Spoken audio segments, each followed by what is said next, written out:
Vancouver, located on the traditional territories of the Squamish, Musqueam, and Tsleil-Waututh peoples.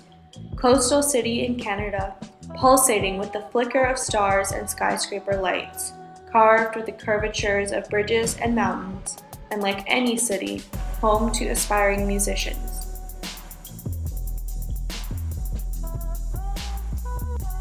The lack of accessible music venues and spaces caused by raising rent prices, gentrification, and other market and regulatory factors impose challenges upon artists.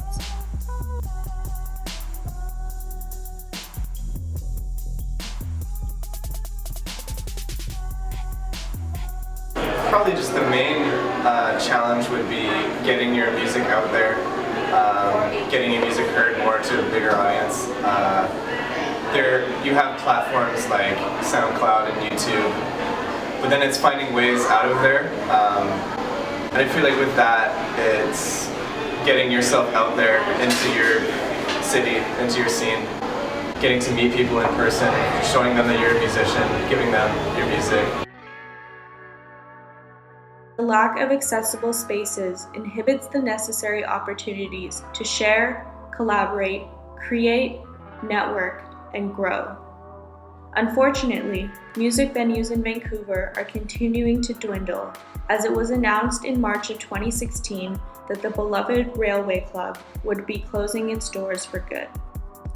The Railway Club first opened its doors in the 1930s and became a launchpad for artists like Radiohead, Katie Lang, Los Lobos, and the Tragically Hip to be sent out into the bright lights of fame.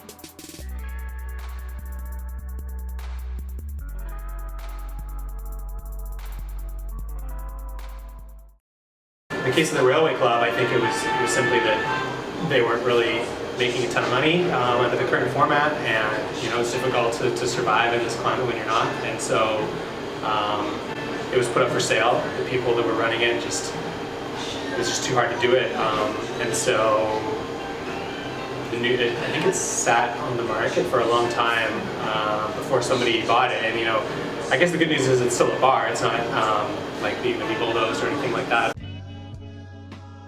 Apart from individual musicians who are making a difference in the Vancouver music scene in their own way, there are larger organizations such as Music BC who are also all too familiar with the lack of accessible music spaces in the city.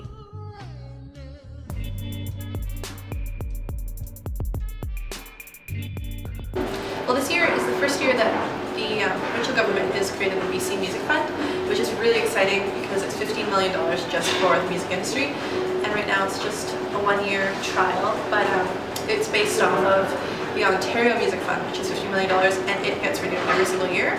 So we're hoping that it's going to be renewed every single year, which has done amazing things for it. Like Music BC got $1.4 million from the BC Music Fund, and that's already like doubled, if not tripled, the impact we've been able to have in export showcasing and in travel grants and educational series and things. So I think that that's really exciting, and if it continues, it'll definitely be very sustainable for the industry at large.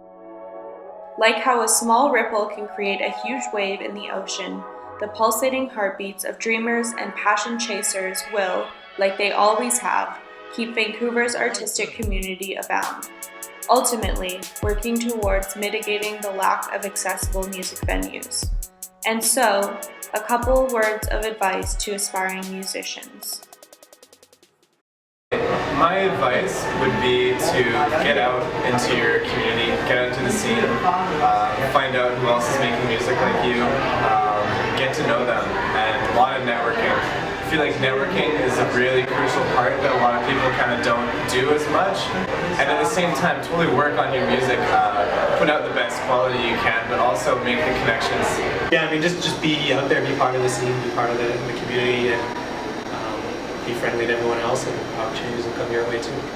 And yeah, just getting more live music out here, and I think with the money that we've been given, we're able to support musicians better, and hopefully that kind of has an effect.